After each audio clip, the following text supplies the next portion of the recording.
ఈ వీడియో థంబ్‌నెయిల్‌లో శివుని ఆజ్ఞ లేనిదే అరుణాచలం వెళ్ళగలమా? ఎన్నో జన్మల పుణ్యం ఉంటే తప్ప ఇవన్నీ చూడలేము. ఈ వీడియో ద్వారా మా నిజ జీవితంలో అరుణాచలం వెళ్ళే ముందు ఏమైతే జరిగాయో అవి మీతో షేర్ చేసుకుంటాను. అందరూ అంటుంటారు అరుణాచలం వెళ్ళే ముందు శివుని ఆజ్ఞ లేనిదే అరుణాచలం అసలు వెళ్ళలేము అనేసి. కానీ నేనెప్పుడూ నమ్మలేదు. మేము అరుణాచలం వెళ్దామనేసి వీకెండ్ వచ్చింది. ఫ్రైడే నైట్ అంటే 6 గంటలకల్లా మేము హైదరాబాద్ నుంచి బస్సులో బయలుదేరాము.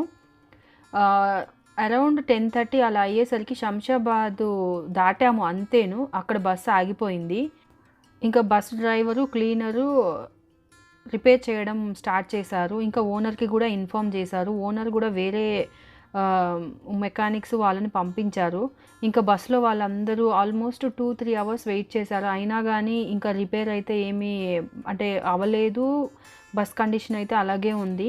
పోలీసులు వచ్చారు. ఇంకా చాలామంది అయితే రిటర్న్ వెళ్ళిపోయారు. ఈవెన్ నేను కూడాను వెనక్కి వెళ్ళిపోదాం ఎలాగూ హైదరాబాద్లో ఉన్నాం కదా అనుకున్నాము. కానీ ఇంకా ఆల్మోస్ట్ 2:30 ఆ టైంకి బస్ రిపేర్ అయిపోయింది. ఇంకా బస్ అయితే స్టార్ట్ అయిపోయింది. బస్సులో చాలామంది క్యాబ్స్ బుక్ చేసుకొని ఇంకా వాళ్ళ ఇంటికైతే వెళ్ళిపోయారు. ఆల్మోస్ట్ 7-8 మెంబర్స్ అయితే వెళ్ళిపోయారు. ఇంక దాని తర్వాత బస్ అయితే స్టార్ట్ అయిపోయింది. మేము కడప దగ్గరలో రీచ్ అయ్యే టైంకి బస్సువి టైర్స్ అయితే బర్స్ట్ అయిపోయాయి. మేము ఇంకా అప్పటికి ఆంధ్ర బార్డర్లోనే ఉన్నాము. ఇంకా ఓనర్కి అయితే ఫోన్ చేసి కనుక్కున్నారు, ఇంకొక బస్సు ఏమైనా అరేంజ్ చేస్తారా అంటే ఇంకా అలాంటిది ఏం లేదు, బస్సు లేదు, ఏం లేదు. ఇంకా మొత్తానికి మాకు 2 ఆప్షన్స్. ఒకటి ఎలాగోలా అరుణాచలం వెళ్ళిపోవాలా లేదా వెనక్కి వెళ్ళిపోవాలా, 2 ఆప్షన్స్ మాకు. ఫైనల్గా అరుణాచలం వెళ్దామని డిసైడ్ అయిపోయాము. అక్కడ ఆటో ఎక్కాము. ఆటో ఎక్కి నియర్ టౌన్ బస్ స్టాండ్కి వెళ్ళిపోయాము. అక్కడ నుంచి డైరెక్ట్ బస్సెస్ అయితే లేదు. అక్కడికి వెళ్ళిన తర్వాత తెలిసింది. అప్పటికి మాకు ఉదయం 6 గంటలు అయిపోయింది. ఇంకా అక్కడ టిఫిన్స్ చేసేసుకొని క్యాబ్స్ అయితే మాట్లాడుకున్నాము. క్యాబ్ నుంచి అరుణాచలం అయితే స్టార్ట్ అయిపోయాము. మాకు ఆల్మోస్ట్ శనివారం సాయంత్రం 6 గంటలకల్లా అరుణాచలం మేము రీచ్ అయ్యాము. మేము ముందే అరుణాచలంలో రూమ్స్ బుక్ చేసుకున్నాము. డైరెక్ట్గా ఇంకా హోటల్కి వెళ్ళిపోయి అక్కడ ఫ్రెష్ అప్ అయ్యి ఆ రోజు నైట్కి అయితే దర్శనం చేసుకున్నాము. నెక్స్ట్ డే మార్నింగ్ అయితే గిరి ప్రదక్షిణ చేసుకుందాం అనుకున్నాము.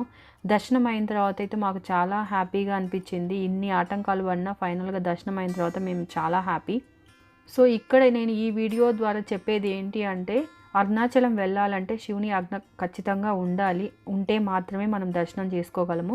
కొంతమంది అయితే డైరెక్ట్గా కూడా వెళ్ళిపోతూ ఉంటారు. అది వాళ్ళ అదృష్టము. మేమైతే ఈ జర్నీలో ఇన్ని ఆటంకాలు ఫేస్ చేసి శివుని ఆజ్ఞతో ఫైనల్గా అరుణాచలం అయితే రీచ్ అయిపోయాం. ఇన్ని ఆటంకాలు ఎదురైనా కానీ శివుని ఆజ్ఞతో మేమైతే ఫైనల్గా అరుణాచలం వెళ్ళగలిగాము. దానికి మేమైతే అరుణాచలం వెళ్ళాము. దర్శనం అయిపోయింది. నెక్స్ట్ డే గిరి ప్రదక్షిణ కాలినడకతో కూడా పూర్తి చేసుకున్నాము. వీడియో చూస్తున్న వాళ్ళు ఎవరైతే మీ అనుభవం కూడా మాకు కమెంట్స్ రూపంలో తెలియజేయగలరు. Thank you for watching. మీకు కనుక నచ్చినట్లయితే లైక్ చేయండి. మిగతా వాళ్ళకు కూడా షేర్ చేయండి.